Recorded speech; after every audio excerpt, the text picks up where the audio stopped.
दोस्तों, इंडिया और यूएस के बीच में जो ट्रेड डील फाइनलाइज होने वाली थी वो अभी भी लटकी हुई है, फाइनलाइज नहीं हो पा रही है। क्योंकि इंडिया की तरफ से एक बात कह दी गई कि टैरिफ रेट्स के ऊपर जब तक क्लैरिटी नहीं आएगी हम उस पर ज़्यादा काम नहीं कर पाएंगे। क्योंकि कभी तो डोनाल्ड ट्रंप एडमिनिस्ट्रेशन की तरफ से देखें तो 25+25 ऐसे करके 50% का टैरिफ हमारे ऊपर लगाया गया, जिसमें 25% तो रशियन ऑयल को इंपोर्ट करने के चलते लगाया गया था। वहीं आगे अगर हम देखें तो अभी की हालात कुछ ऐसे हैं कि यूएसए के सुप्रीम कोर्ट ने जो भी रेसिप्रोकल टैरिफ लगाने की बात की थी, यूएस एडमिनिस्ट्रेशन ने उसको बंद कर दिया कि रेसिप्रोकल टैरिफ आप एक तरीके से कैसे लगा सकते हो, किसी के ऊपर प्यूनिटिव मेजर्स कैसे ले सकते हो। तो देखा जाए ना, तो ये जो एडिशनल 25% जो रशियन ऑयल इंपोर्ट करने को लेकर के जो बातचीत हुई थी उसको एक बार हटा दिया। फिर सुप्रीम कोर्ट ऑफ यूएस ने रेसिप्रोकल टैरिफ भी हटा दिया। अब यहां पर क्या था कि यूएस और इंडिया ट्रेड डील इस फरवरी 20 का जो यूएस सुप्रीम कोर्ट का ऑर्डर था ना, इसके पहले ही उन्होंने डिक्लेयर कर दिया डोनाल्ड ट्रंप, और इधर से हमारी तरफ से भी स्टेटमेंट की चलो जी डील हो गई, डील हो गई। लेकिन अभी ये नेगोशिएशंस बाकी थे। अब जैसे सुप्रीम कोर्ट ऑफ यूएसए ने ये रेसिप्रोकल टैरिफ, इसका मतलब कि इंडिया जितना टैरिफ लगाता उतना ही टैरिफ यूएस लगाएगा, है ना, वो जो कॉन्सेप्ट था ना उसको यूएस के कोर्ट ने बंद कर दिया कि बोले ये चीज एप्लीकेबल नहीं है। आप इंडिया को पनिश करने के चक्कर में यूएस कस्टमर और यूएस कंपनीज को इसका घाटा उठाने के लिए मजबूर कर रहे हो। तो फिर उसके बाद में यूएसए ने एक कहता ना कि कंप्लीटली एक अम्ब्रेला टाइप एक स्टेटमेंट दिया कि जी 10% हम सभी कंट्रीज के ऊपर टैरिफ लगाएंगे आने वाले 150 दिनों के लिए। मतलब लगभग लगभग आपके कितने 5 महीने हो गए, 5 महीनों के लिए हम ये एप्लीकेशन लगाएंगे। अब क्या होता है कि वहां पर 10% का इंपोजिशन है यूएसए की तरफ से, ओवरऑल टैरिफ की बात करें करंटली। लेकिन जिस तरीके से यूएसए वॉर में उलझा हुआ है तो इकोनॉमिकली जैसे इंपैक्ट आ रहा है ना, तो एक यहां पर सवाल आता है कि डोनाल्ड ट्रंप एडमिनिस्ट्रेशन पता नहीं कल क्या डिसीजन ले ले। तो इस बात को लेकर के जो क्लैरिटी आनी चाहिए कि भाई पहले रेट्स की बात करो फिर आगे होगा, और रेट्स इस तरीके से होनी चाहिए जिससे यूएस और इंडिया दोनों को बेनिफिट मिले। तो ये है अभी की सच्चाई कि ये डील अभी होल्ड पर है, फाइनलाइज नहीं हुई है, बातचीत चल रही है और हमारे सीनियर ऑफिशियल्स वहां पर एंगेज कर रहे हैं कि जब तक क्लैरिटी नहीं आती हम नहीं कह सकते कि जी ये बात फाइनलाइज हो गई है क्या। और डोनाल्ड ट्रंप जो अपनी तरफ से एक एक्ट है उनका, international emergency economic powers act, उस एक्ट के बेसिस पर ये 10% वाला कॉन्सेप्ट अप्लाई कर रखा है कि सभी कंट्रीज पर 10% टैरिफ हम लगा के चलेंगे। तो ये चीजें हैं, अभी स्टेबिलिटी नहीं है डोनाल्ड ट्रंप के माइंडसेट में भी, और उनका एडमिनिस्ट्रेशन भी मोर और लेस उसी तरीके से कहते ना कि डामाडोल मामला चल रहा है। तो ये है स्टेटस अभी यूएस इंडिया ट्रेड डील का। ठीक है, देखते हैं होता है क्या, आगे चलते हैं। चलिए स्टार्ट करते हैं हमारे आर्टिकल्स को। देखो, पहला आर्टिकल है संगीत कलानिधि अवार्ड से रिलेटेड। अभी क्या है, रिनाउंड वीणा प्लेयर हैं जिनका नाम है जयंती कुमारेश। इनको क्या है कि द म्यूजिक एकेडमी चेन्नई के द्वारा अपनी 100वीं कॉन्फ्रेंस के दौरान अनाउंस कर दिया गया है कि इनको संगीत कलानिधि अवार्ड दिया जाएगा। दूसरी तरफ वहीं पर ये जो म्यूजिक एकेडमी चेन्नई है ना, उनकी तरफ से डांस में भी नृत्य कलानिधि अवार्ड भी दिया जाता है, और वो अवार्ड दिया जाएगा भरतनाट्यम डांसर नरेंद्र जी को। तो यहां पर हम थोड़ा सा संगीत कलानिधि अवार्ड के बारे में समझते हैं क्या है ये। सीधी बात है कि जो लोग भी कार्नेटिक म्यूजिक की अगर बात करें तो क्लासिकल म्यूजिक में जो हमारे साउथ इंडिया में जो डेवलपमेंट हुआ है ना, उसको कार्नेटिक क्लासिकल म्यूजिक के तौर पे कंसीडर किया जाता है, जिसमें हमारे तमिलनाडु, कर्नाटका, आंध्र प्रदेश, इस रीजन में जो क्लासिकल म्यूजिक चलता है, तो उसमें जो भी कोई कैंडिडेट अपनी तरफ से बढ़िया परफॉर्मेंस दे, रिसर्च करे या उसके प्रोपोगेशन में काम करे, तो उनकी जो एक्सेप्शनल कंट्रीब्यूशन हो गई ना एक तरीके से, उसको रिकॉग्नाइज किया जाता है इस संगीत कलानिधि अवार्ड के बेसिस पर। हर साल ये अवार्ड दिया जाता है, ध्यान रखने वाली बात है। ओरिजिन की बात करें कि कार्नेटिक म्यूजिक की प्रोपोगेशन से रिलेटेड ये अपने आप में बहुत ही इंपॉर्टेंट एक अवार्ड होता है, जिसमें 1942 से एक प्रोसेस, एक कह सकते हैं कि प्रोसेस सा स्टार्ट कर दिया गया कि जो भी कार्नेटिक म्यूजिक को एक्सपेंड करने का काम करेगा उसको हर साल रिकॉग्निशन, उनमें से जो भी होगा उनको रिकॉग्निशन दिया जाएगा। जिससे कि वो कार्नेटिक म्यूजिक से रिलेटेड एजुकेशन को बाद में प्रमोट कर सकें। उनकी तरफ से जो भी यूनिक जो डेवलपमेंट्स किए गए उनसे रिलेटेड वो अपनी बातें अपने डिसाइपल्स को बता सके। तो उस पॉइंट ऑफ व्यू से संगीत कला निधि अवार्ड हमारे लिए इंपॉर्टेंट है। इसके अलावा कार्नेटिक म्यूजिक की बात करें तो ये साउथ इंडिया में ओरिजिनेट हुआ। जनरली अगर हम देखें तो जो हिंदू डिवोशनल ट्रेडिशन है, जब भक्ति की बात आती है उस टाइम पर आपको एक आइडिया होगा कि भक्ति के भी कई तरीके, जिसमें म्यूजिक का भी एक मैनर है। तो 12वीं से 17वीं शताब्दी के बीच में डेवलपमेंट हुआ, जिसमें यह देखा जाता है कि इस ट्रेडिशन को कौन अभी भी कंटिन्यू कर रहा है, किस तरीके से आप कृतियों या कॉम्पोजिशंस को कंटिन्यू करते हो, क्या आपकी राग ताल सिस्टम है, किस तरीके से किसी भी पर्टिकुलर टाइम पर एक इम्प्रोवाइज करते हो, कहां पर ऊंचे नोट लेने हैं, कहां पर लोअर नोट्स पे जाना है, किस तरीके से वोकल परफॉर्मेंस आप देते हो। इन चीजों में जो लोग भी बढ़िया पारंगत तरीके से काम करते हैं कार्नेटिक म्यूजिक के लिए, उनके काम को ही यहां पर सराहा जाता है, रिकॉग्निशन दिया जाता है संगीत कला निधि अवार्ड में। इसमें इंस्ट्रूमेंट्स की बात करें तो वीणा और जो मृदंग होता है ना, डमरू, उसका बड़ा इंपॉर्टेंट रोल होता है।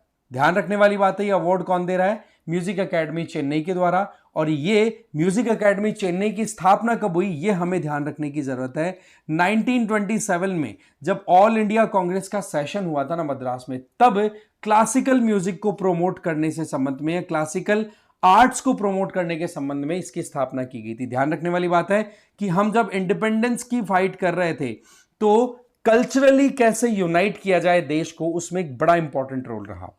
फिर अवार्ड की बात करें तो इसमें एक तो देखो गोल्डन मेडल दिया जाता है और साथ ही साथ एक साइटेशन सर्टिफिकेट भी दिया जाता है, जिसको पिरुदु पत्र भी बोला जाता है।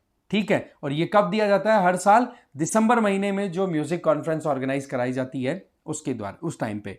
सिलेक्शन क्राइटेरिया, इंडिविजुअल जो भी रिकॉग्निशन यहां पर पाते हैं उनका ये देखा जाता है कि उन्होंने कार्नेटिक म्यूजिक में म्यूजिक को प्रमोट करने में कितना काम किया है, किस तरीके की हद तक उनकी खुद की लाइफ का अपना खुद का कितना कंट्रीब्यूशन है, कहां कहां पर दुनिया भर में उन्होंने परफॉर्मेंसेस की है, क्या उनको कोई स्कॉलरशिप मिल रही है, किस तरीके से उन्होंने क्लासिकल म्यूजिक के प्रोपगेशन में अपना कंट्रीब्यूशन दिया, ये चीजें देखते हुए।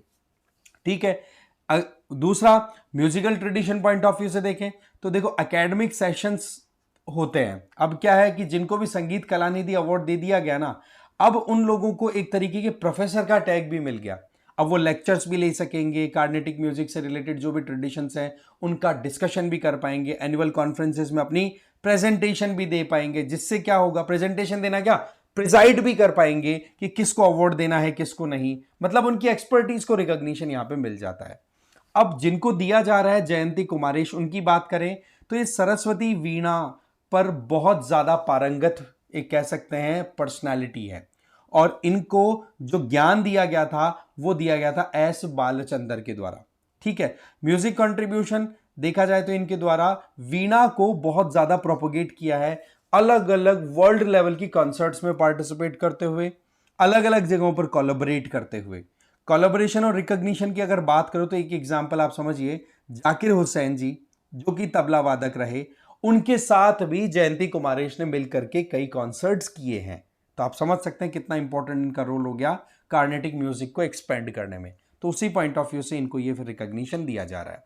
वहीं वीणा की बात करें तो देखो कार्नेटिक म्यूजिक में वीणा और मृदंगम ये दो इंस्ट्रूमेंट बहुत ही ज्यादा सेंट्रल हैं, और वीणा का जो एक रोल है जो कि बहुत ही ज्यादा मेलोडियस साउंड प्रोड्यूस करती है, तो वो आप जानते ही हैं। तो उस पॉइंट ऑफ व्यू से इसकी आत्मा कह सकते हैं हम कार्नेटिक म्यूजिक की बात करें। और वीणा का ओरिजिन जो है वो वैदिक पीरियड से माना जाता है, और ये अगर हम कंपेयर करें आज के लेटेस्ट कुछ मॉडर्न इंस्ट्रूमेंट या कहें कि ऐसा ही कुछ और इंस्ट्रूमेंट, तो हार्प लाइक जो एक ट्राइंगल जैसा इंस्ट्रूमेंट होता है जिसमें फिंगर से आप अलग अलग वायर्स को आप अपनी तरफ से छूते हो तो अलग अलग नोट्स प्रोड्यूस होते हैं, तो ऐसा देखा जाता है। हार्प लाइक इंस्ट्रूमेंट है वीणा, और इसका ओरिजिन अगर देखें तो संस्कृत, एंशिएंट संस्कृत में टेक्स्ट में और हमारे टेम्पल ट्रेडिशंस में देखने को मिल जाता है, और वैदिक पीरियड से इसका ओरिजिन कंसिडर किया जाता है, वैसे जान सकते हैं।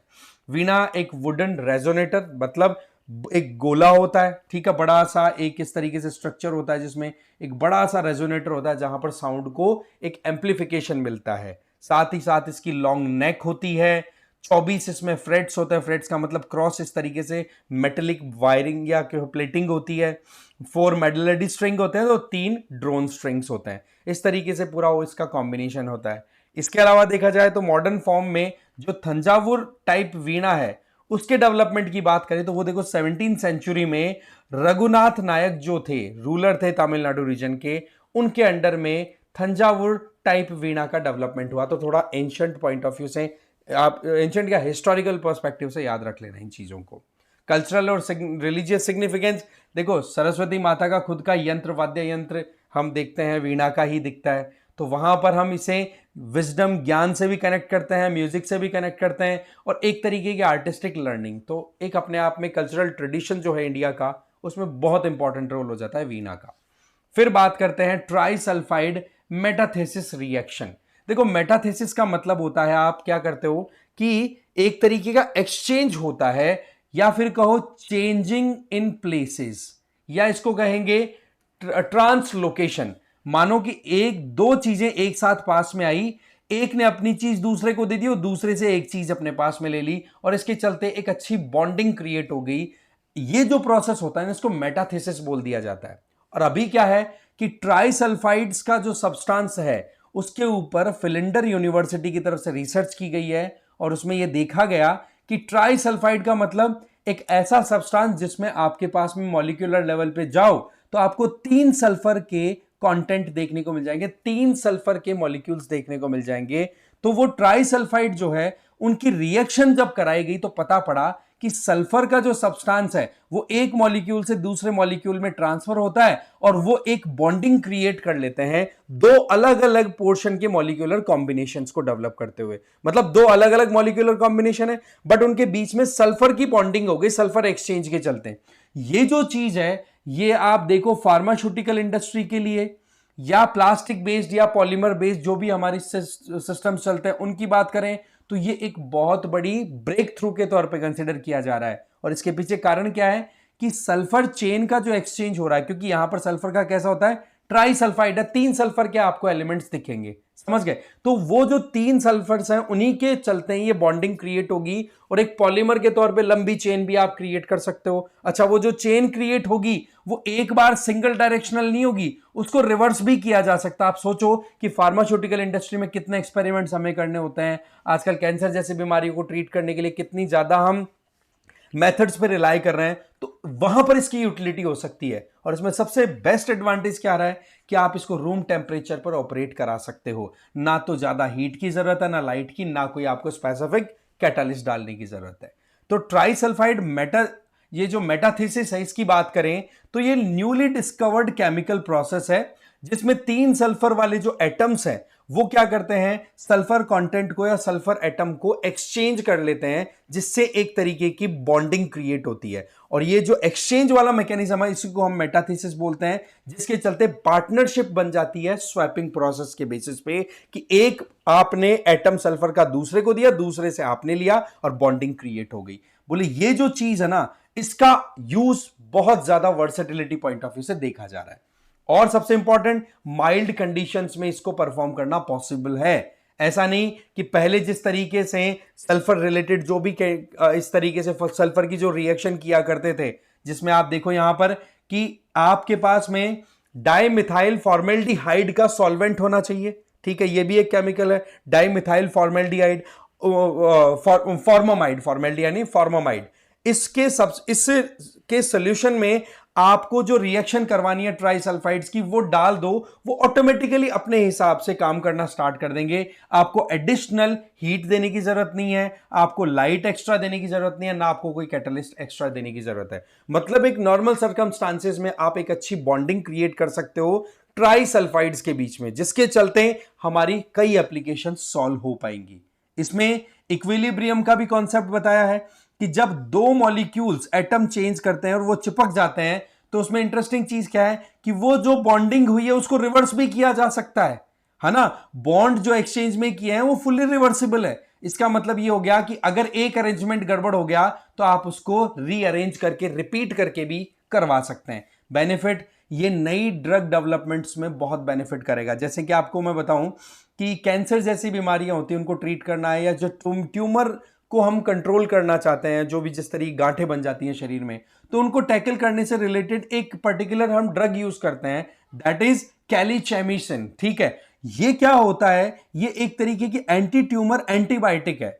लेकिन क्या है, यहां पर हमें समझने की जरूरत है कि इसको अगर डायरेक्टली ज्यादा यूज कर लिया जाए तो इसकी वजह से जेनेटिक इंपैक्ट्स आ सकते हैं, कई बार म्यूटेशन हो जाता है। तो इसको कैसे कंट्रोल्ड मैनर में यूज किया जाए, तो वो चीज हम इजीली ट्राइसल्फाइड मेथेनेसिस का ये जो रिएक्शन डेवलप हुआ है, इसका यूज करके हम फाइनलाइज कर सकते हैं। तो आप सोचो फार्मास्यूटिकल कंपनीज को और कितना बेनिफिट होगा। इसके अलावा रिसाइक्लेबल मटेरियल बनाए जा सकते हैं। क्यों? क्योंकि यहां पर एक बार आपने कोई स्ट्रक्चर बना दी तो वो ऐसा नहीं है कि परमानेंट, आप जो बॉन्डिंग के बेसिस पे जो आपने स्ट्रक्चर तैयार किया है, आप उसको रिसाइकिल कर सकते हो, उन बॉन्ड्स को ब्रोक करते हुए, तोड़ते हुए। क्लियर? इसके अलावा आप मटेरियल बना सकते हैं मॉलिक्यूलर केमिस्ट्री के आधार पर, जैसे कि आप कंट्रोलेबल सल्फर एक्सचेंज करवा करके, जहां पर ट्राइसल्फाइड, इसमें सल्फर का ही बॉन्ड क्रिएट हो रहा है, तो सल्फर को एकदम कंट्रोल्ड मैनर में मूव करवाते हुए आप देखोगे स्मार्ट पॉलीमर्स क्रिएट किए जा सकते हैं। वो ऐसे पॉलीमर्स होंगे जो सेल्फ करेक्टिव होंगे, कि कहीं पे अगर प्रॉब्लम हो गई तो वो खुद से भी करेक्शन कर सकते हैं। एक तरीके के रिस्पॉन्सिव मटेरियल, कि किस तरीके की सर्कमस्टांसेस डेवलप हो रही है, वहां पर वो अपने आप को एडजस्ट कर सके। तो ये बायोटेक्नोलॉजी और हमारी जो मैन्युफैक्चरिंग सेगमेंट है उसको एक अलग ही पुश देने वाला है। अगर ग्लोबली हम देखें तो ये थोड़ा सा ध्यान रख लेना इसके बारे में। फिर आ जाता है हर्पीज सिंप्लेक्स वायरस, HSV के बारे में। देखो अभी क्या है कि जो आप कह सकते हो जलपाईगुड़ी है ना, वहां पर सेंट्रल करेक्शनल होम है, या फिर यूं कहो जो जेल है, वहां पर 92 इनमेट्स, मतलब जो जेल में कैदी थे, उनमें इस HSV वायरस का इन्फेक्शन देखा गया, और उन 92 में से 7 की तो डेथ भी हो गई। तो ये अपने आप में बड़ी कंसर्निंग बात, और जानना भी जरूरी है कि हर्पीज सिंप्लेक्स वायरस क्या होता है। देखो ये कॉमन वायरल इंफेक्शन करने वाला वायरस होता है, सिंपल वायरस ही होता है। ठीक है, इसकी फैमिली का नाम याद रख लेना है, हर्पीस विरिडाई फैमिली से ये बिलोंग करता है। इसके मेजरली 2 टाइप होते हैं, एक तो HSV1, एक होता है HSV2। HSV1 क्या होता है, जब आप किसी इंडिविजुअल के इंफेक्शन हो रखा है और वहां उसके साथ में अगर ओरली माउथ वाइज अगर कनेक्शन में आते हो, कनेक्टिविटी में आते हो, और उसके जो इंफेक्शन है उसके सिम्टम्स क्या है, मुंह में छाले हो रखे हैं मानो, तो वो जो इंफेक्शन है ना, वो दूसरे के में ट्रांसमिट हो जाएगा। इसी तरीके से HSV2 होता है, वो जेनिटल हार्पीज है, दैट मींस सेक्सुअली ट्रांसमिटेड। ऊपर वाला तो HSV1 है, वो तो ओरली ट्रांसमिटेड है, और ये जेनिटल हार्पीज जो है HSV2, ये सेक्सुअल कंडक्ट के थ्रू ट्रांसमिट होता है। तो जहां पर अगर प्रॉपरली हाइजीन मेंटेन नहीं की जाती है तो ऐसे में ये ट्रांसमिट होने के चांसेस ज्यादा रहते हैं। मोड ऑफ ट्रांसमिशन मैंने बताया, skin to skin direct connect हो जाए, सेक्सुअल कांटेक्ट के चलते,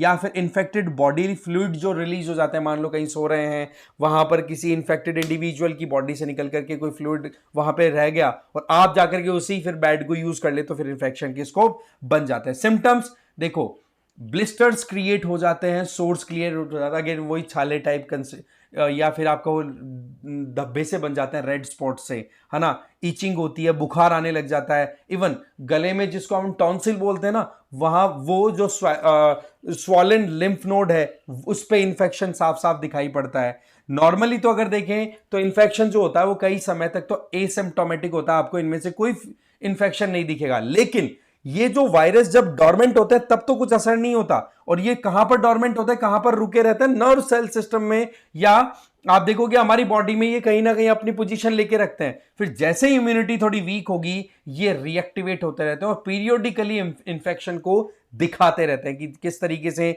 मुंह पे या जेनिटल पार्ट्स पे आपके एक तरीके से सोर्स डेवलप हो गए, छाले डेवलप हो गए। ठीक है, इनमें सीवियर केसेस हो जाते हैं कई बार, तो ब्रेन तक भी इंफ्लामेशन हो जाता है, जिसको हम एंसेफेलाइटिस बोल देते हैं, जो कि एक लाइफ थ्रेटनिंग कंडीशन होती है, जो 7 जेल कैदियों के साथ हुआ, वो मोरलेस ऐसा ही कुछ था। इसकी कोई परमानेंट क्योर नहीं है, एंटीवायरल मेडिसिन दी जा सकती है, तो सिम्टम्स को आप कंट्रोल कर सकते हो अगर सही तरीके से रहना है। तो देखो, एक तो डायरेक्ट कांटेक्ट में मत आओ एक्टिव सोर्स के साथ में, दूसरा सेफ सेक्स की आप प्रैक्टिस फॉलो कीजिए, और हाइजीन प्रॉपर्ली मेंटेन करना जरूरी होता है। और हमारी जो जेलें हैं वहां पर हाइजीन मेंटेन करना आपको पता है बहुत दूर की बात है। फिर बात करते हैं सुजल गांव आईडी। देखो, यूनियन मिनिस्ट्री ऑफ जल शक्ति की तरफ से ये सुजल गांव आईडी का कॉन्सेप्ट है, ये स्टार्ट कर दिया गया था।